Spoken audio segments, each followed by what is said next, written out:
Hello मंगलवार, स्वागत है आपका मांगा एक्स टीवी चैनल पर। तो आज हम एक्सप्लेन करने वाले the villainous game of punishment की एपिसोड नंबर 4। एपिसोड की शुरुआत वहीं से होती है जहाँ से पिछला एपिसोड एंड हुआ था। हमें जाओ के बारे में कुछ बातें बताई जाती है। कहा जाता है कि जाओ 15 साल पहले यहाँ पर आई थी इमोर्टल वर्ल्ड में और यहाँ पर आकर बस गई। किसी को पता नहीं है कि वो कहाँ से आई थी, लेकिन यहाँ पर आने के बाद हमारे जो येनु है वो इसको यहाँ पर रख लिया और इसके बाद जाके उससे शादी कर लिया। लेडी जाओ देखने में बहुत ज्यादा खूबसूरत है, लेकिन उसके पास बहुत ज्यादा एटीट्यूड है, वो बहुत ज्यादा घमंडी है और तो और वो बहुत ज्यादा बदतमीज भी है। हमारे यानू ने उसको यानी कि हमारे लेडी जाओ को बहुत ज्यादा सिखाने की कोशिश किया मैनर, लेकिन लेडी जाओ बहुत ज्यादा बदतमीज थी, इसलिए वो किसी की बात नहीं सुनती थी और तो और वो सबसे ज्यादा बदतमीजी से बात करती थी। इसके लिए हमारी यानू ने क्या किया, उसको ऐसा पनिशमेंट दिया ताकि वो दुनिया में एग्जिट ही नहीं करती, यानी कि उसको हमेशा नजरअंदाज करके ऐसे रखते थे जैसे जाओ यहाँ पर है ही नहीं। जाओ के पीठ पीछे सारे लोग बातें बनाते थे कि जाओ वैसी है, जाओ वैसी है, लेकिन जाओ कभी खुल के उनके साथ नहीं बोलती थी।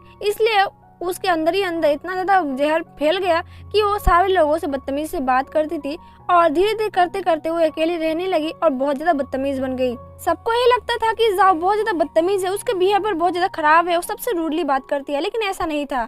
लेकिन इसके देखने के बाद यानू ने एक मिस्ट्रेस रख लिया, हमारी इंडिया की भाषा में बोला जाए तो एक रखेल, और जाओ को डिवोर्स दे दिया। लेकिन डिवोर्स देने के बाद भी जाओ ने कोशिश किया हमारी यानू के साथ बातें करने की, लेकिन यानू ने उसकी बातें बिल्कुल नहीं सुनी। उसके बाद से जाओ और भी ज्यादा एरोगेंट हो गई और फिर ये सब हो गया। कहानी फिर प्रेजेंट में आती है और कहा जाता है कि देखो अभी तो यानू ने जाओ को ऐसे पकड़ रखा है कि कितना ज्यादा केयर करते हैं, उसको कितना ज्यादा चिंता है जाओ के बारे में, लेकिन ऐसा कुछ नहीं था। जाओ बहुत ज्यादा बदतमीज है और यानू उसको बिल्कुल केयर नहीं करते। लेकिन इस मामले में देख के ऐसा लग रहा है कि जाओ यानू के बाहों में ऐसे लिपटी हुई है जैसे कि उनके बीच बहुत ज्यादा प्यार हो। दूसरी तरफ हमें उस मेड को दिखाया जाता है जो कि मिस डी को कह रही होती है कि मिस डी, क्या मैं वही देख रही हूँ जो आप देख रही हो? मुझे अपनी आंखों पर बिलीव नहीं हो रहा कि मैं ये सब देख रही हूँ। मिस डी बहुत ज्यादा हैरान होती है, वो कह रही होती है, अपने मन में सोच रही होती है कि ये मैं क्या देख रही हूँ, कहीं मैं सपना तो नहीं देख रही हूँ।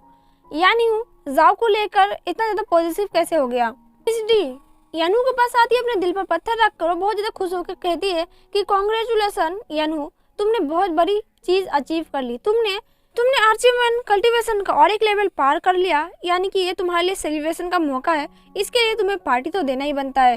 मेड अपने मन में सोच रही होती है कि मिस डी खुश नहीं है, फिर भी वो ऐसे दिखा रही है कि वो बहुत ज्यादा खुश है, लेकिन मन ही मन वो बहुत ज्यादा गुस्सा कर रही है और उनको बहुत ज्यादा बुरा लग रहा है ये सब देखने के बाद। मिस डी खुश होते हुए कहती है यहू से कि तुम बहुत ज्यादा लकी हो, तुमने आज इतना बड़ा अचीवमेंट कंप्लीट कर लिया, तुमने आज 15 रैंक कंप्लीट कर लिया, यानी कि मेरे पापा का रैंक भी सेम है इसके बराबर। मैं उनको जाकर खबर कर देती हूँ कि तुमने आज अपना रैंक कंप्लीट कर लिया और अपना कल्टीवेशन का और एक पड़ाव पार कर चुके हो।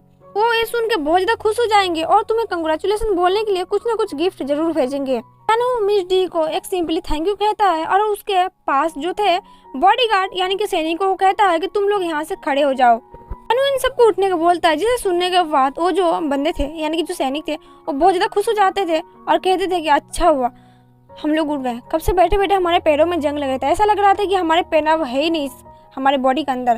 तभी यानू कहता है कि तुम लोगों ने आज कोई काम नहीं किया, कल भी तुम लोगों ने अच्छे से काम नहीं किया था, इसका मतलब तुम लोगों का काम डबल हो गया है। आज का होमवर्क और कल का होमवर्क मिलाकर तुम लोग अगर कल होमवर्क नहीं करके आओगे तो देख लेना तुम लोगों को एक बहुत बड़ा पनिशमेंट मिलेगा।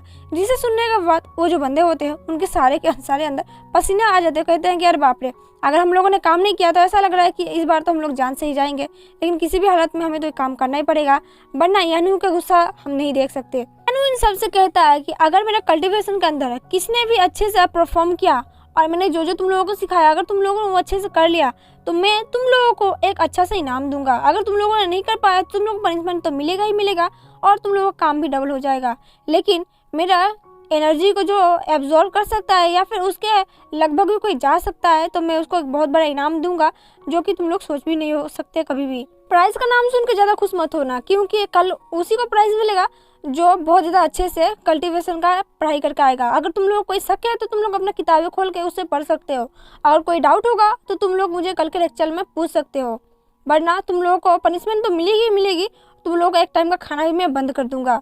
जिसे सुनने के बाद और डिसिप्लिन सारे खुश हो जाते हैं और कहते हैं कि हाँ हम लोग कल अच्छे से पढ़ाई करके आएंगे, कल का शिकायत का मौका आप लोगों को हम नहीं देंगे।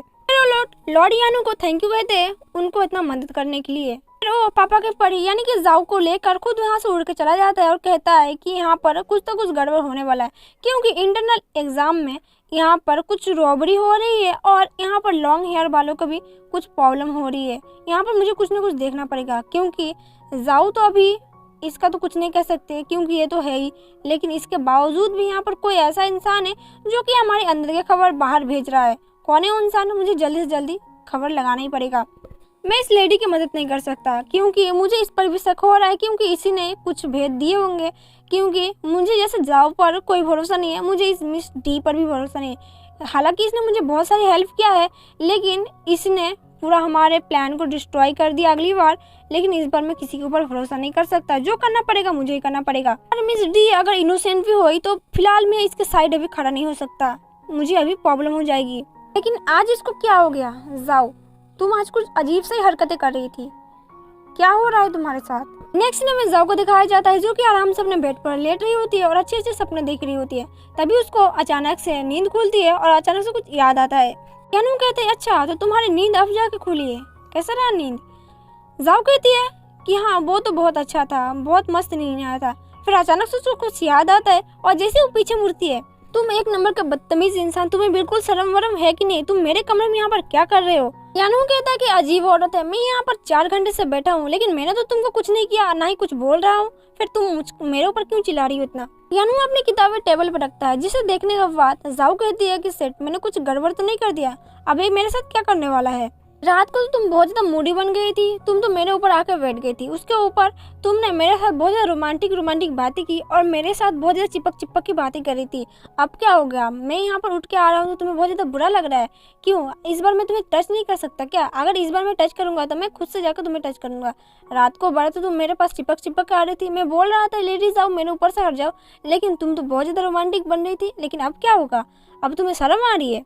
जाओ शर्मा जाती है और फिर सोचने लगती है कुछ टाइम पहले मैं यहाँ पर आई थी, यानी कि इस दुनिया में। उसके बाद इस बॉडी का जो ओरिजिनल ओनर है उसकी मेमोरी मेरे अंदर हावी होने लगी और कुछ मेरी बातें और कुछ इसकी बातें आने के बाद एक साथ दोनों मेमोरी ऐसे जाकर टक्कर खा गई कि मेरा दिमाग ही खराब हो गया वहाँ पर।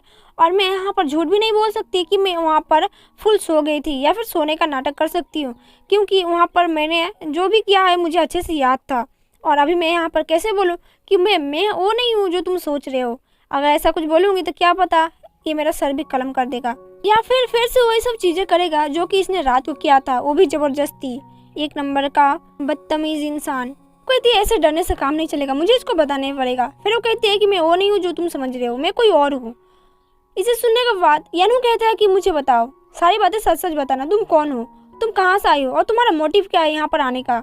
आओ डरते हुए शर्माते हुए यानू से कहती है कि तुम इस जाओ के बॉडी के बारे में क्या जानते हो, यानी कि जाओ के बारे में क्या जानते हो और तुम्हें जाओ के बॉडी से क्या लेना देना है? यानी कि तुम उससे प्यार भी करते हो या फिर तुम जाओ की बॉडी का बस फायदा ही उठा रहे हो? और इसी के साथ हमारा एपिसोड नंबर 4 यहीं पर एंड होता है। अगर वीडियो आपको अच्छा लगे तो प्लीज़ वीडियो को लाइक करें, अगर लाइक ना कर सको तो प्लीज़ एक डिसलाइक भी मार देना, लेकिन कर देना कुछ ना कुछ, और चैनल को सब्सक्राइब कर देना। Thank you for watching, see you soon.